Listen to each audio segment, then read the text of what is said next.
Finally, our trip takes us to Sparta in Laconia. More secure, more safe, where they are around and close to a protected area, to a castle. That's why we have the first houses, the first settlement around the castle that you are going to see, which is at the top. This first settlement, and of course, the castle has to be protected. You are going to see the first walls. The city expanded. And this is the Mystras Castle Town, the ancient Byzantine castles and churches in the mountains. Oh, shit. Yeah. Air's getting a little thin up here. Little? That. Woo! Something tells me some of my videos are gonna double as heavy breathing ASMR. Yeah. You know, there's really just something magical about dragging a group of disabled veterans up a goddamn mountain 3,000 feet above sea level. Woo! Oh my god. Look at that. Holy. It's one of the most beautiful things I've ever seen. Although I wouldn't want to go falling down it. That is just amazingly unreal how high we are. Oh my god.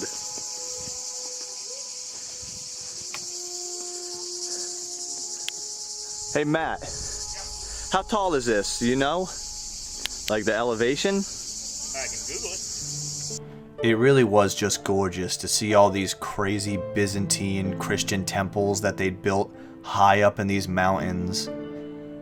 Such a nice view. I kind of wish I took more pictures, to be honest. I was wasting all my time vlogging and I didn't get enough people to take pictures of me.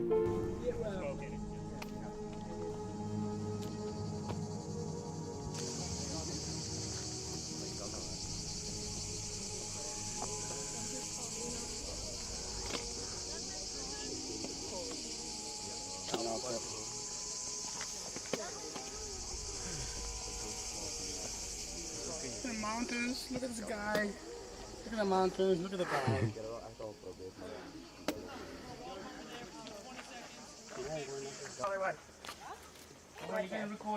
Damn, should I jump for it? Yeah. Okay, hold on. Let's go for You it. got it, one, two, like a cat. Just pretend I'm Alexios from Assassin's Creed. Let's go. You have longer legs, Jackie. You can just swing down. I know, but I'm like higher off the ground. So like Oh shoot. my center of gravity, like you're closer to the ground, so. Sheesh. You didn't even need to jump. You just the one big step. It's like when we went down to the cave. Oh, you went down here. You're like, okay, stop. Throw my stick like a spear all the way to the bottom and impale someone. You don't want to trip and fall that way though. That's what you don't want to do. Because that's a fun way down. That's the express route. Holy shit. Oh yeah, I'm coming. Whoa. Hey, honey.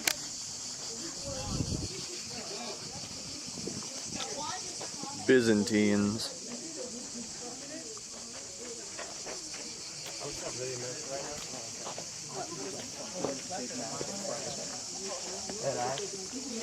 And that's where we were before up there. Now, unfortunately, I was being rushed here because certain rules were in effect where a certain amount of people couldn't be in this building at the same time, even though technically we're outside. I'm sure you can all guess what that was. I'm coming. Sorry about that. You go in first next time. Okay. All right, so go. Okay, so this is the Church of Continental, timing and all. And then you have the dome in the center. The dome in the center would have had a picture of Christ the Almighty holding a book, the way that you see here from the side. So as I was saying, the lower levels, these are local saints and saints of major orthodoxy that everyone knows and recognizes, either from the town or from Orthodoxy. Now, students,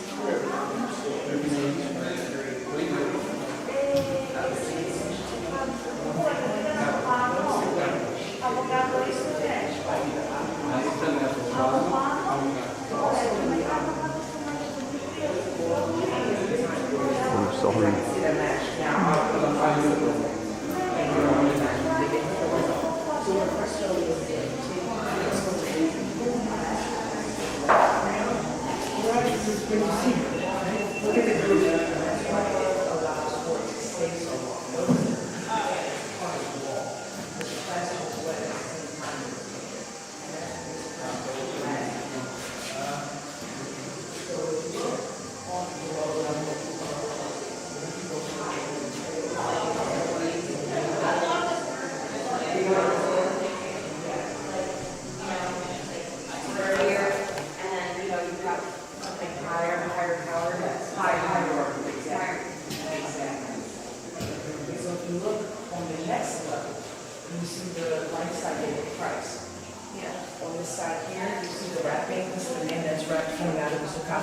In this archway here. Okay, it's on the second level. On the second level, that's the raising of Lazarus. See there? So back there you hear Megan, who's kind of our expert on a lot of this stuff. She's explaining how all of these are Bible stories painted on the walls of these churches. The reason being not everybody could read back then. But just because you couldn't read doesn't mean you couldn't look. So you can technically watch the Bible instead of reading it here. This could have been a smaller, they're called chapels. What happened is that you'll have a chapel dedicated to a specific saint, saint that did something really amazing. Let's just say, like, I don't know, I had a son or something that went blind, and then he could see again. The patron saint of whatever. And then I put this here, and there'd be an inscription about it.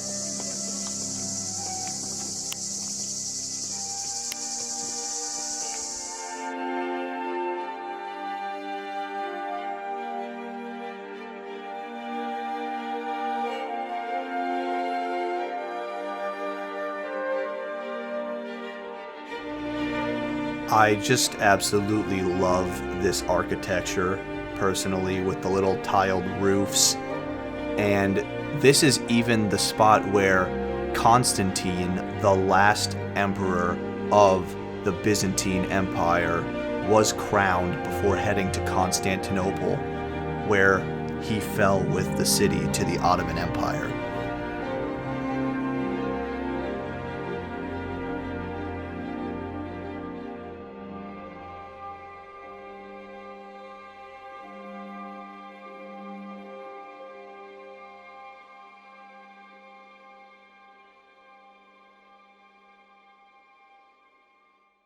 After our visit to this Byzantine castle town in the mountains, we headed to modern Sparta, and then ancient Sparta, which, as you can see from the photos I took, not much is left of it at all because the Spartans only made what they needed.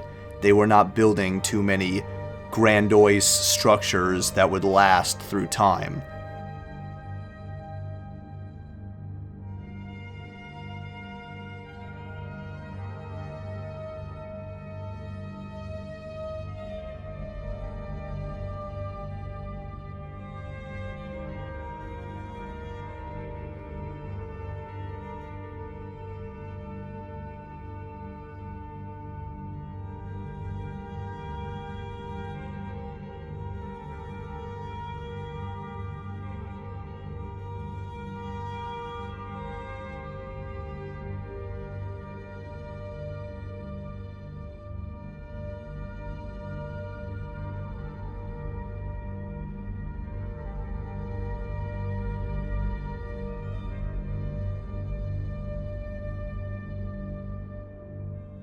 Well, guys, I mean, I hate to say it, but, like, this is Sparta, you know what I mean? Because it is. I'm going to hit you, sir. Here is the game's portrayal of how ancient Sparta might have looked during its prime.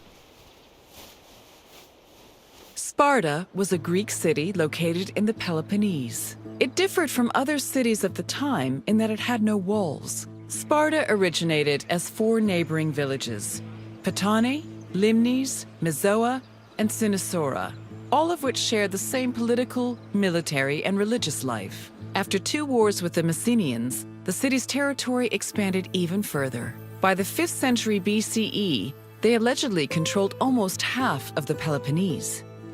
Sparta's political system differed from most of Greece's. One of its most distinctive features was that it was ruled by 2 kings. These kings belonged to 2 separate dynasties, the Eurypontids and the Aegeads, both of which were said to be descended from Heracles. Both kings shared equal powers, and disputes between them required the intervention of special magistrates known as ephors. However, if one of the kings were more charismatic or experienced, they could influence the weaker king's choices. Spartan kings had several responsibilities and functions. As lifetime magistrates, they were technically Sparta's priests and strategists, and their duties encompassed everything from politics to justice. Originally, both kings would lead military campaigns in times of war. However, from 507 BCE onwards, only one of the 2 kings could be head of the army. On the battlefield, kings were accompanied by 300 elite soldiers for protection. But being a king wasn't only about working and fighting, they enjoyed special privileges as well. Spartan kings lived at the expense of the city, owned royal estates in the surrounding perioikic cities, and received the majority of the spoils of war. When they passed away, they were buried with special honors, and the population mourned them for a period of 10 days. The kings of Sparta enjoyed many important religious honors. They were in charge of sacrifices, both during military campaigns and at home. The kings received double portions of the meat at all communal meals, and they were also the first to pour libations. They also personally conducted public sacrifices as priests, which helped remind their subjects of their divine connection to Heracles and Zeus. The ephors, or overseers, were 5 magistrates elected by the Spartan assembly. They were chosen from amongst Spartan citizens over 30 and served for 1 year with no possibility of re-election.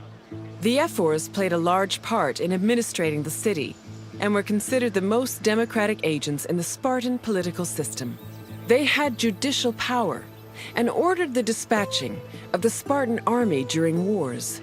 They also met and negotiated with representatives from other states, in addition to running the agoge, the Spartan education system. While not as powerful as the 2 kings, the ephors still held great sway over Sparta's affairs. The Gerousia was the Spartan Council of Elders. It was made up of the 2 current kings, as well as 28 elders called Gerontes. They were Spartan citizens over the age of 60, the cutoff age for military duty. They were elected for life by the Spartan assembly. The Gerousia, similar to Athens' boule, handled legislative and financial matters. It could submit bills and motions to the assembly, and could also cancel assembly decisions with the power of veto. To ensure that the right of veto did not weaken the assembly, ephors were introduced to keep the Gerousia in check and maintain a steady balance of power. This allowed Sparta to include more just elements in its political system. The Spartan assembly, or the Apella, was made up of Spartan citizens who were over 30 years old. Its exact meeting place remains unknown, but it was presided over by a special member of the ephors called the eponymous ephor. The Apella had limited authority, since any decision it made could be overruled by the Gerousia. But thanks to the efforts of the ephors, it still played an important role in Spartan society. The Apella dealt with topics like foreign affairs, war declarations, peace negotiations, and more. They also elected ephors and Gerousia members, and could both grant political rights to foreigners and remove them from Spartan citizens. Unlike the myriad sources on the functions of the Athenian assembly, the exact details of the Apella's decision-making process are unknown. The agoge was the military training and education program undergone by Sparta's male youth. Grooming men for war was one of the city's main priorities. Boys began their training at the young age of 7 and completed it when they were 30. It has been said that Spartan infants were inspected for weakness shortly after birth. If they were deemed too sickly, they were thrown into chasms.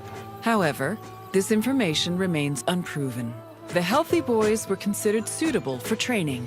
When they came of age, they were removed from their families and were placed into service of the state. Their education included subjects like reading, writing, and even music, but was mostly focused on tough military exercises meant to turn the boys into efficient soldiers. The agoge was divided into 3 cycles. One for boys aged 7 to 12, one for adolescents aged 12 to 20, and one for men aged 20 to 30. Each cycle included different exercises for refining the body and mind. Sparta played a large role in defeating the Persians during the Greco-Persian Wars in the 5th century BCE.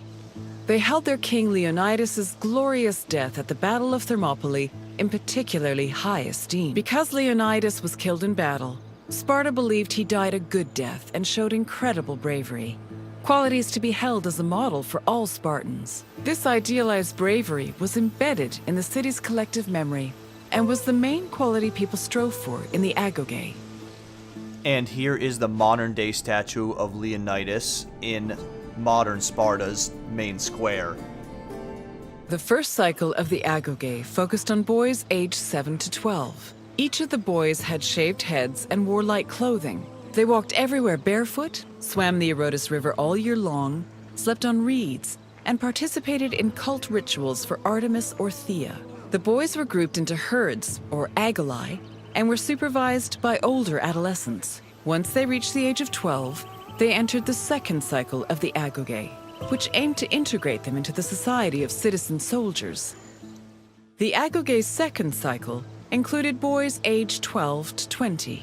When they reached the age of 20, the young men were dubbed Erinyes and could officially serve as hoplites in the Spartan army. Until the age of 30, Spartan men lived in communal mess halls called Sosgenia. From the age of 22 onward, they were permitted to start a family, but 30 was viewed as a more appropriate age to get married. Spartan men served in the military until they turned 60, when they were designated as elders, or gerontes. However, many were known to continue serving anyway, such as King Archimedes III, who fought in the army until he was killed in battle at the age of 62.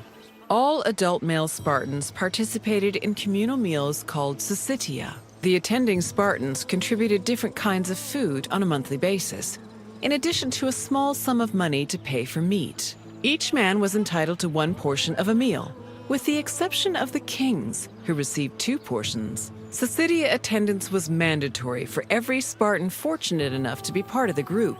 The meals had great political significance. According to Xenophon and Plutarch, the syssitia was designed to foster a sense of equality between citizens. It also demonstrated the self-restraint and moderation of Spartan society. But in reality, the syssitia only increased the differentiation between the rich and the poor. Those who could not afford to contribute to the communal food not only missed their meals, but also lost their right of citizenship. Spartan society was structured around austerity, self-sufficiency, and a hostility towards foreign elements. It was divided into 3 social classes: citizens, perioikoi, and helots. Citizens were called Spartans, or homoioi. They were free men and women with mostly equal rights and wealth, though their contributions to political life were extremely limited. The perioikoi lived in surrounding areas under Spartan control. They cultivated the land and were primarily merchants and craftsmen. They were also part of the army, and their lands were the first line of defense in the event of a hostile attack. Helots were Sparta's lowest class. They were people who had lost their freedom to the Spartans, and they served the city as slaves. Helots were considered property instead of people. As a result, they had no political or civil rights. Helots made up the majority of Sparta's population. According to Polydeuces, they lingered between slavery and freedom. 2 elements made Helots differ from other slaves. They were allowed to form their own families, and they were publicly owned by the city of Sparta instead of private citizens. Because Helots were deemed public property, they could not be sold as merchandise. They mostly worked to cultivate the land, but also fought in wars alongside the Spartans. While they gave the fruits of their labor to Sparta, they also kept a fair part of it for themselves. This practice allowed some Helots to make enough money to buy their own freedom. Alternatively, if a Helot served the state well enough in military campaigns, they could also be granted civil rights. The founding of Sparta is dated around the 9th century BCE. Historical information about the city is limited, but it was known to extend into the region of Laconia.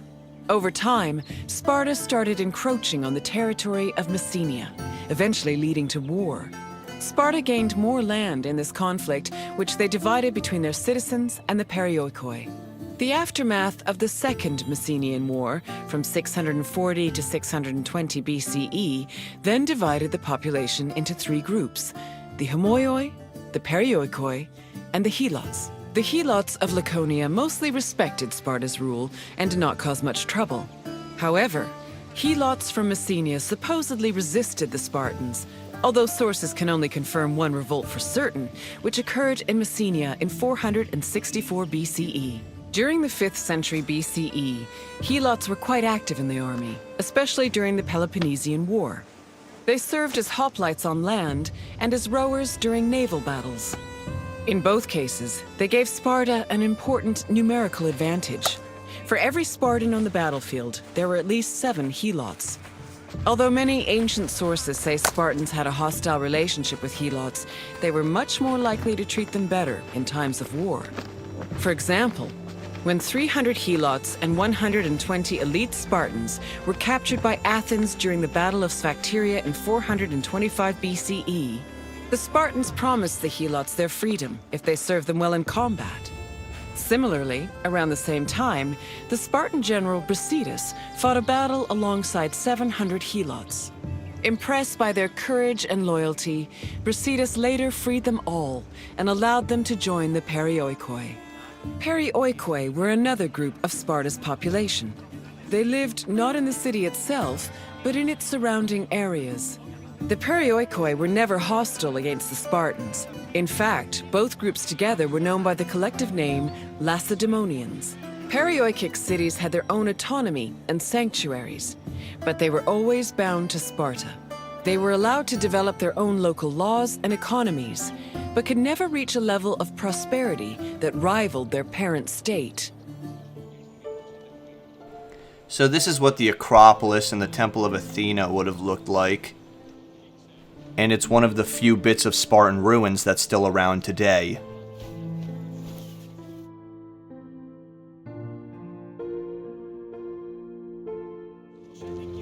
And this Spartan theater is another piece of ruins that's around to this day that they've recently been uncovering, and you're going to see my photo of it right here from just about the same angle.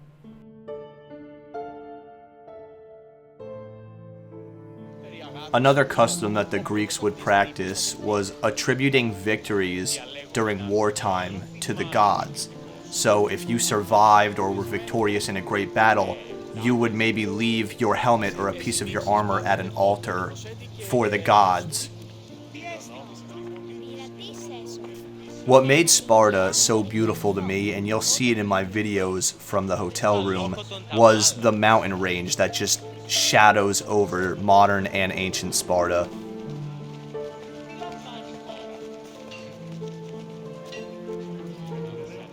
Once more, you can see that the Spartans only built what they needed. A lot of the stuff not built to last. You can see the types of building materials the game shows them using, like wood. Stuff that would not last through thousands of years, but it did what it was designed to. Have the gods blessed us with a real balcony this time? Indeed they have. Praise Ares. As you can see, those mountains I mentioned before truly pale in comparison when it comes to the game. They are much more breathtaking in real life, and even with the fires fogging up the horizon where you can't really see them, I was still very much in awe. And as you take a look around, this is modern Sparta, the more main square, Times Square equivalent of it, but yes, that is it.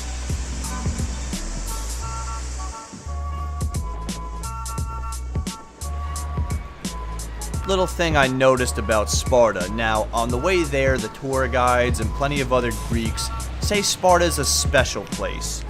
Some people called it a crap hole, but I thought it was quite beautiful in my opinion. I kinda liked it, one of my more favorite parts.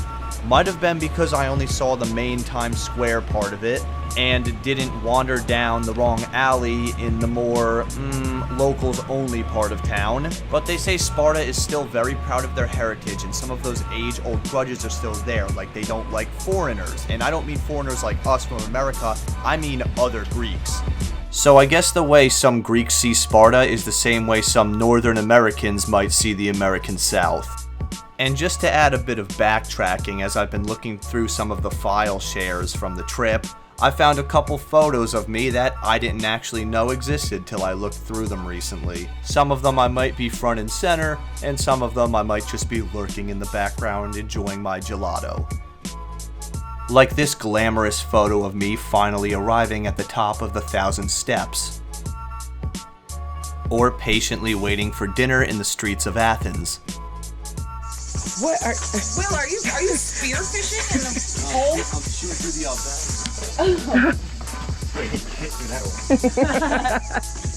That's what she said.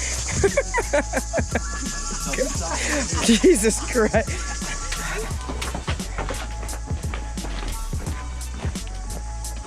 I swear, anybody watching this video, we did learn a lot on this trip. I promise. This is educational. I wear this extra study I can get before I absolutely need to take a shower. So are you saying you didn't shower before you walked hills? Oh. More of a trailer park. But he's always right behind. Okay, well if you like Trailer Park Boys, you'll love Letterkenny. Oh, I never. No. Oh, Jesus. Careful on that. Yes, please. I was gonna say you might want to watch water. I always got a baby coat on. Not what I signed up for. Also, back in Nafplio, we stopped by the Greek War History Museum, where we met this Greek soldier whose MOS is for him to stay full-time at this museum, and technically he's not even allowed to cross the street if he wanted to, and he has to stay here for like 2 years. So, as American veterans, we had to take an honorary photo with the poor guy and give him some allied company for a while. Talked his poor ears off, and all the girls were asking for his Snapchat, but I think he enjoyed talking with us for a while. But now to get back on track with this video, after staying at modern Sparta, we would be departing for ancient Olympia, where the original Olympic Games took place. I certainly would have liked to stay longer in Sparta. I feel like I didn't get to see enough of it in one night, but that's the way it is. We had a schedule to keep, so ancient Olympia was next.